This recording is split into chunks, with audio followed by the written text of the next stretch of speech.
अब मैं बिहार का रुख करूंगी। यहां परसों छात्रों ने बिहार बंद के दौरान भारी बवाल काट दिया, बहुत हिंसा हुई है, जगह जगह छात्रों की तरफ से तोड़फोड़ की गई है, पुलिस पर भी हमले हुए। लेकिन सबसे ज्यादा चर्चा हो रही है सीवान की, क्योंकि यहां पुलिस वाले का एक वीडियो वायरल हो गया है। छात्रों के हंगामे के बीच एक वर्दी वाला सरेआम अत्याधुनिक हथियार से फायरिंग करता दिख रहा है। तेजस्वी यादव ने आरोप लगाया फायरिंग AK-47 से की गई। AK-47 खुली फायरिंग AK-47 से वर्दी वाला कर रहा है छात्रों पर, आरोप लगाया है तेजस्वी यादव। तो AK-47 से फायरिंग करने वाले SIT के कांस्टेबल अभिषेक पटेल को निलंबित कर दिया गया है, ये भी जानकारी सामने आ रही है। देखिए किस तरीके से सामने प्रदर्शनकारी निहत्थे छात्र और उन पर AK-47 से फायरिंग कर रहा था ये कांस्टेबल, जिसे अब निलंबित किया गया है। सीधे आपको लेकर चलेंगे, सहयोगी आर्यन इस वक्त हमारे साथ मौजूद है। आर्यन, क्या जानकारी मिल रही है? सिर्फ कांस्टेबल तक ही ये एक्शन सीमित रहेगा या फिर बड़े अधिकारियों की भी जवाबदेही तय की जाएगी? देखिए, निश्चित तौर पर जैसे ही ये वीडियो सोशल मीडिया पर वायरल हुआ और ये सियासत का केंद्र बन गया, सबसे पहले जिसने मुद्दा उठाया वो तेजस्वी यादव थे। हालांकि इस पूरे घटनाक्रम पर अब तक औपचारिक तौर पर प्रशासन की तरफ से कोई भी बयान सामने नहीं आया है, लेकिन SIT टीम में ये अभिषेक थे और उनके ऊपर जो कार्रवाई है वो की गई है। जिस सिपाही की वीडियो वायरल हुई जिसमें वो AK-47 से भीड़ की तरफ फायरिंग करते नजर आया, उस पर कार्रवाई की गई है। और अब तक इस पूरे घटनाक्रम पर जो SP हैं उन्होंने अनौपचारिक तौर पर कहा है कि एक जांच टीम बनाई गई है जिसके तहत पूरे मामले की जो जांच है वो की जा रही है। हालांकि गंभीर आरोप ये लगे हैं कि इसी AK-47 के फायरिंग से 3 जो छात्र हैं वो सिवान में घायल हुए थे। हालांकि इसको लेकर कोई जो साझा जानकारी है वो प्रशासन की तरफ से नहीं दी गई है, लेकिन सवाल अब भी ये बना हुआ है कि क्या जिस तरीके से भीड़ उग्र हुई थी उसके बाद इतने बड़े अत्याधुनिक हथियार का इस्तेमाल क्या प्रशासन कर सकती है? कई सवाल हैं और इन सवालों की वजह से जब दबाव प्रशासन के ऊपर बना तो आनन फानन में जो अभिषेक पटेल SIT के सदस्य रहे उनके ऊपर ये कार्रवाई की गई और उनको निलंबित किया गया है। बहुत धन्यवाद आपका इस तमाम जानकारी के लिए। तो आप जान रहे हैं किस तरीके से मामला सियासी तौर पर गर्मा गया। सीवान में ये विरोध प्रदर्शन हो रहा था और यहाँ पर ये SIT के कांस्टेबल जिसने सीधे जो प्रदर्शनकारी छात्र हैं उन पर AK-47 से फायरिंग कर दी।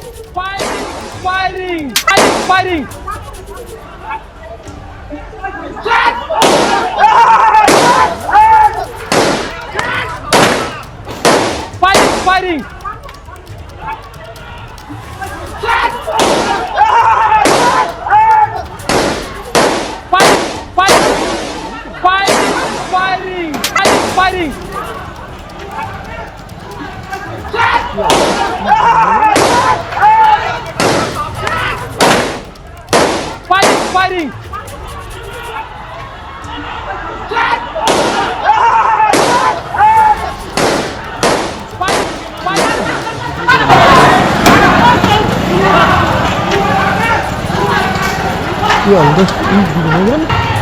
Ayo kita terus apa lah?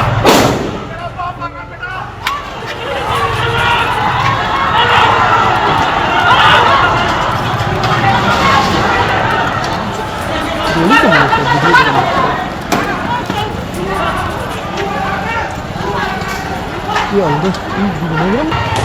Ayo kita terus apa lah? Fighting!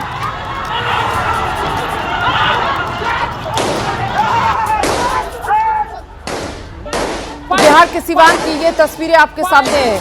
25 जुलाई की ये तस्वीरें आपके सामने हैं जब छात्र प्रदर्शन कर रहे थे बिहार में। उसी दिन सीवान से ये तस्वीर आई जिसे तेजस्वी यादव की तरफ से सोशल मीडिया पर साझा किया गया और उसके बाद तो ये तस्वीर वायरल हो गई। यहाँ एक कांस्टेबल हाथ में AK-47 लेकर निहत्थे छात्रों पर खुली फायरिंग करता हुआ नजर आ रहा है। प्रदर्शनकारी छात्रों की भीड़ थी और उन्हीं पर ये कांस्टेबल AK-47 से ताबड़तोड़ गोलियां बरसाता हुआ दिख रहा है।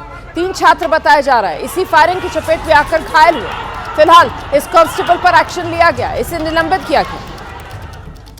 अब आगे लोकसभा में आज भी हंगामा होने के आसार बताए जा रहे हैं। दरअसल डीएमके के सांसद टीआर बालू, उन्होंने कार्य स्थगन नोटिस दे दिया है। नीट पर फौरन बैन लगाया जाए, इसी पर चर्चा की मांग करते हुए कार्य स्थगन नोटिस डीएमके के सांसद टीआर बालू की तरफ से दिया गया है।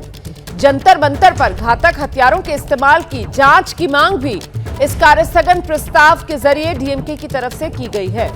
तो नीट पर फौरन बैन लगे और जंतर मंतर पर घातक हथियारों के इस्तेमाल की जांच हो, इसी को लेकर डीएमके की तरफ से ये कार्य स्थगन प्रस्ताव सीधे आपको लेकर चलेंगे। सहयोगी अंकित इस वक्त हमारे साथ मौजूद हैं। अंकित, ये डीएमके का स्थगन प्रस्ताव ये विपक्ष की एकता के तौर पर देखा जाए या फिर डीएमके अपना अलग राग अलापता हुआ यहां पर दिखाई सुनाई पड़ रहा है? अंकित,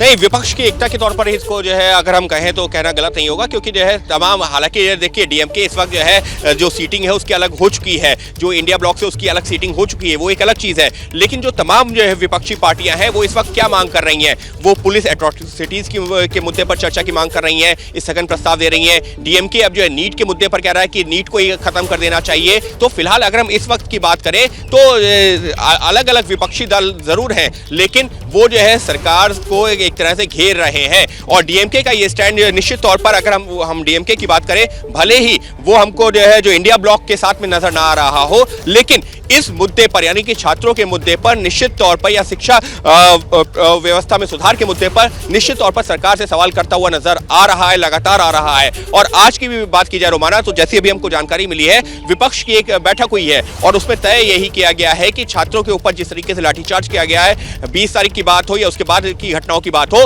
तो उसको लेकर के विपक्ष अभी भी हमलावर रहेगा और सरकार से जो है कार्रवाई की मांग करेगा उन लोगों के खिलाफ जिन्होंने ये आदेश दिया या ये कार्रवाई की। बहुत धन्यवाद।